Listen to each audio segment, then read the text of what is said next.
My name is Kelly, and right now I'm getting yelled at by my mother-in-law over the phone. Why on earth is the house gone? What were you thinking doing something like this? My mother-in-law complained without letting me explain. She doesn't seem to realize that she's the one at fault. I let out a sigh, which must have made her angrier because her voice got even louder. You better explain to me exactly how you turned that house into an empty lot. Well, let me start from the beginning. I decided to give my mother-in-law a full account of what led to this. The story takes us back to when I was a college student. My grandfather, who lived a long life, passed away, and our family had a dispute over his inheritance. It wasn't about money, though. The issue was what to do with Grandpa's old house. It would cost quite a bit to dispose of it, and everyone in the family already owned a house or an apartment. Managing another property, my grandpa's house, seemed too much to ask. That's when the buck passing began. Even though the house was old, it was still livable, and the land it sat on belonged to my grandpa. Inheriting it could be a good asset, especially for someone wanting to live alone. That's when I volunteered to take over the house. With an enthusiastic, "Sure, go ahead" from everyone, the old house and land became mine.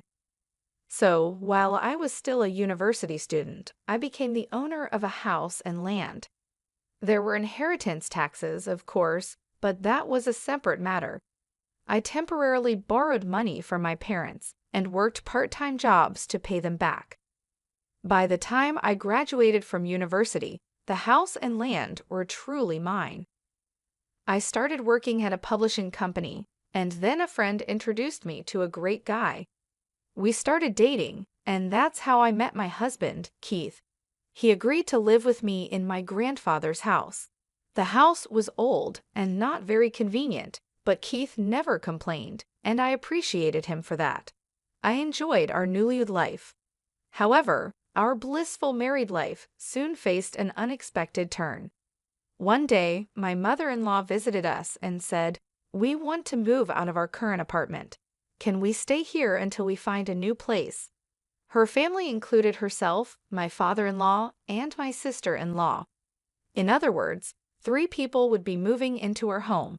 I was lost for words. Well, I stuttered. My mother-in-law responded with a sly grin.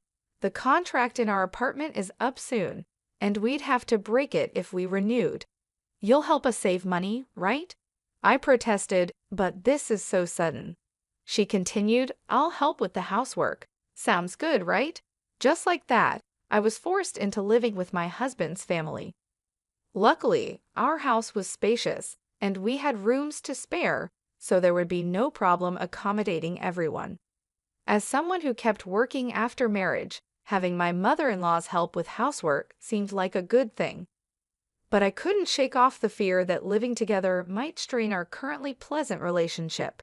Despite some anxiety, our cohabitation began. However, living together quickly proved troublesome. My mother-in-law and sister-in-law were always goofing around and never helped around the house. Even worse, my father-in-law would come home late at night and demand that I prepare meals. At first, I put up with it, but my patience soon wore thin. "Please help me with the housework, mother-in-law. That's what you promised me first," I pleaded. "Did I?" She feigned innocence. Then my sister-in-law chimed in, "How dare you talk back to your husband's parents? You're so insolent for a daughter-in-law." "But this is my house," I argued.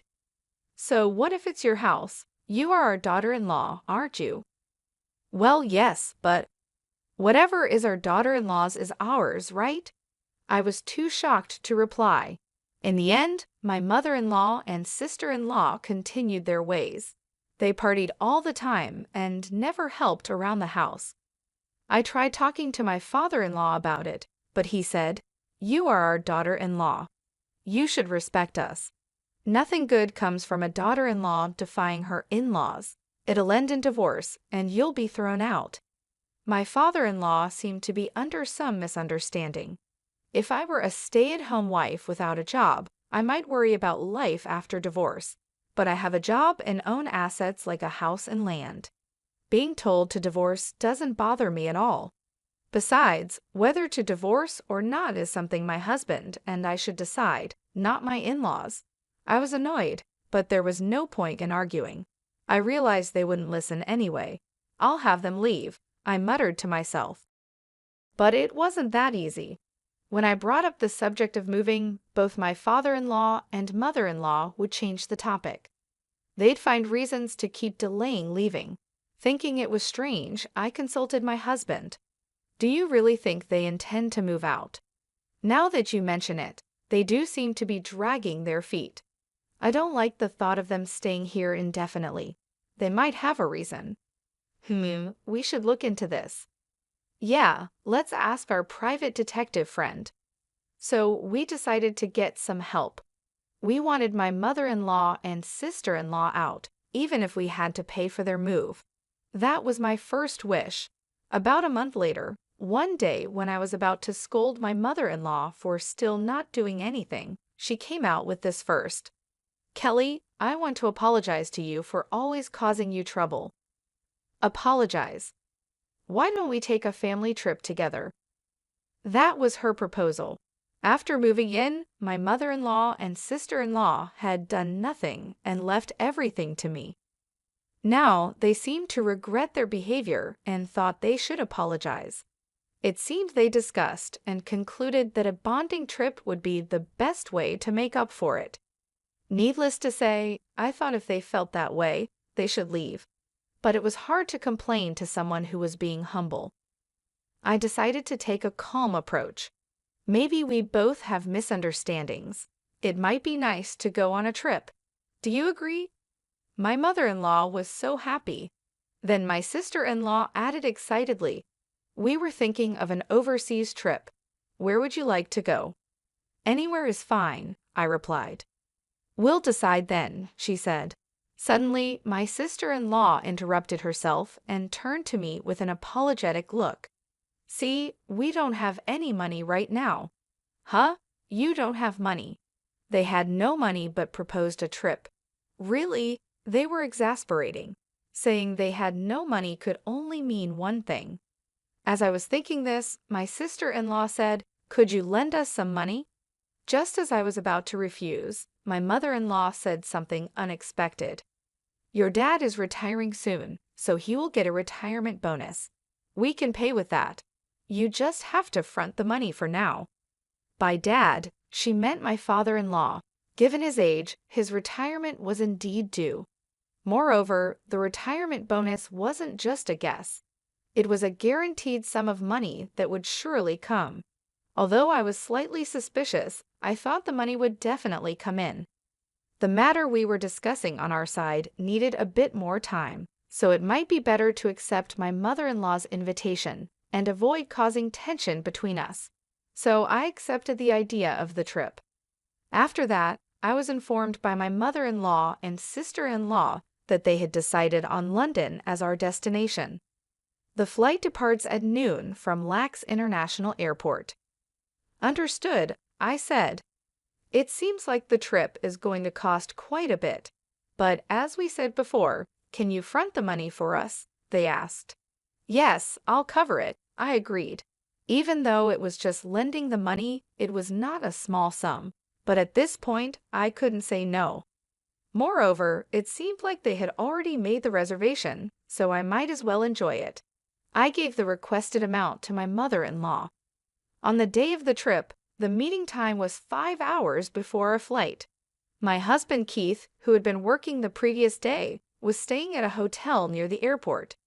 Therefore, he was not with me on the bus heading to the airport. I decided to try calling Keith. At that moment, a call came from Keith's phone before I could call him. Hello, Keith, are you awake? I said, thinking it was my husband, but it was my mother-in-law's voice. I heard over the phone, Kelly, where are you now? Mother-in-law, I'm on the bus heading to the airport. That's unfortunate. We're about to get on the plane now. What? I was confused. Then my mother-in-law, with a sarcastic voice, dropped this bombshell. Actually, we're leaving at 9. Sorry. You lied to me. It's a family trip, so we're going to enjoy it just as a family. What about my ticket? Canceling right on the day of departure is fine. You were never included. My mother-in-law laughed loudly. Apparently, this was all part of her plan. As I clutched my phone in frustration, my sister-in-law's voice came on. Are you upset? You're upset, aren't you? Do you enjoy this kind of thing? It's fun, by now. At that moment, the line went dead with a strange noise, and the call was cut off. I immediately called back my husband. I could hear the ringing, but it wouldn't connect. Ultimately, I arrived at the airport just before the flight's departure time. When I asked the airport staff, they said the plane had already entered the runway. There was nothing I could do but watch the plane take off. It would take a little over 12 hours for the plane. I waved goodbye to arrive at its destination, and my mother-in-law and her group would be back in about 15 days. I had plenty of time. Play games with me, and I'll show you who's the better player. I went straight home. I immediately contacted a demolition company and asked them to tear down my house. I also contacted a moving company to haul out all the belongings in the house. But it wasn't just my stuff in the house. There were things belonging to my mother-in-law, father-in-law, and sister-in-law. Because this was so sudden, I didn't have a new home ready. After some consideration, I decided to use one of the warehouses that was part of my grandfather's inheritance. This warehouse was something my grandfather had used for his business, and nobody was using it now. However, there was a large parking lot in front of the warehouse, which was currently being used by the people in the neighborhood. I had everything moved to that warehouse. After that, I notified my parents that I was going to rebuild the house. My parents asked why, but I told them I'd explain the details later and hung up the phone. I finally had a chance to take a breather when it was late at night. I had just fallen asleep when I noticed my phone ringing. It was an unknown number, and it was early morning, still dim outside. I hesitated but decided to answer the phone. Hello, is this Kelly? The person on the phone was my husband, Keith. What do you want now? Sorry, has your fever gone down now? What? What are you talking about? I heard you had a high fever, Keith said. As I listened to his story, I realized my mother-in-law's careful maneuvers. Apparently, Keith had been told the correct meeting time. Because the meeting time was early in the morning, he had purposely stayed at a hotel near the airport. When he arrived at the meeting time, he quickly noticed I wasn't there. When he asked my mother-in-law about it, she told him I had gone to the hospital with a high fever. Keith was worried about me, but thought he couldn't call the hospital. My mother-in-law pretended to be passing on a message from me, telling Keith to enjoy the trip. So he thought he would enjoy the trip for my sake, and departed without contacting me. But my mother-in-law knew Keith would call me eventually. She called me on Keith's phone just before departure. After they had riled me up, my sister-in-law pretended to accidentally break Keith's phone. Keith believed her and forgave her on the spot. But during the flight, he realized something was strange and called me as soon as he arrived at the hotel. You've got to be kidding me. Even my sister was in on it? What the hell are they doing? Keith, are you mad at what they did? Of course, I was looking forward to going on the trip with you, Kelly. It seemed Keith had nothing to do with it. If that was the case, I decided to get my husband's cooperation. I discussed the ongoing plan with Keith. So that's how things are moving, I said. I see. That sounds interesting, he responded. I've prepped everything. Keith, you just need to act like you're enjoying the trip. Understood. I have one favor to ask, though. Could you bring back some souvenirs for me and also some for my colleagues? This was my only concern. Whenever one goes on a trip, it's customary to bring back souvenirs for colleagues at my workplace. In fact, I had even been asked to buy some branded items. I could say I was left behind, but that would be too embarrassing. It was a dilemma for me, but with Keith on my side, it changed the situation. Now everything was settled. I provided the list of souvenirs to Keith and focused on what I needed to do. After sunrise, I had a demolition team come over. After getting a quote, they immediately began tearing down the house. The work finished quickly, and the plot of land was cleared in no time. A few days later, my in-laws returned home. They started causing a commotion in front of the empty plot of land. Then they called me and started complaining nonstop. That's the whole story. Did you understand? You've got to be kidding, I said. My mother-in-law yelled again. Even though she was on the other side of the phone, I wasn't scared at all. I calmly replied, "It's pointless to say anything now. I've already demolished the house." "What happened to our belongings? Did you throw them away?" "No, I didn't throw them away. I'm keeping them." "You are nothing but a thief. I'm only keeping them. I'll return them if you pay." "Pay for what?" "For the trip and the moving costs. You did say you would at least pay for the trip, didn't you?" That. You should pay up soon." At that, my mother-in-law fell silent. It seemed she was at a loss for a reply. Then I heard my sister-in-law whispering in the background. Suddenly, my mother-in-law asked, "Before anything, I want to know if our belongings are safe. Where did you take them?" "They are in the warehouse my grandfather used to use. Anyway, I won't return them unless you pay. But your husband's retirement pension is coming, isn't it?" Yes, but, then please pay me back. I'll return your belongings once you do." With that, I hung up. Still, my mother-in-law kept calling incessantly. Finally annoyed, I blocked all of her calls. Feeling refreshed, my husband Keith arrived at the weekly mansion where I was staying. "I'm back, Kelly."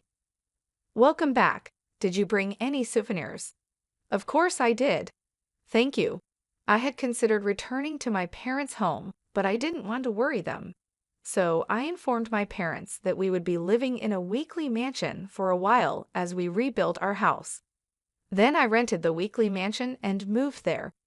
I had been staying in touch with Keith regularly and had informed him about the move, so after his return, he came directly to me. My in-laws must have found it strange that he was acting separately. I was nervous about getting found out, but I'm glad things worked out this way. By the way, Kelly, if you get money from Mom, do you plan to forgive her? If she promises not to interfere in our lives in the future, I plan to return her belongings and forgive her. I'm just wondering if she'll pay up without a fuss. Don't worry, the warehouse is locked and she can't take anything out without paying me back. There's no way to get into the locked warehouse. If they think it's possible, they'll give up and pay. I was confident, but I couldn't expect a reasonable response from my in-laws who lack common courtesy. I was reminded of this early the next morning when my phone rang in the dim morning hours. At this hour, I looked at my phone with sleepy eyes. It was another unknown number. When I answered, the person on the other side said, "I'm sorry for calling so early. I'm from the police." "Police?" I instantly woke up. I sat upright and listened carefully. There had been a disturbance at my grandfather's warehouse.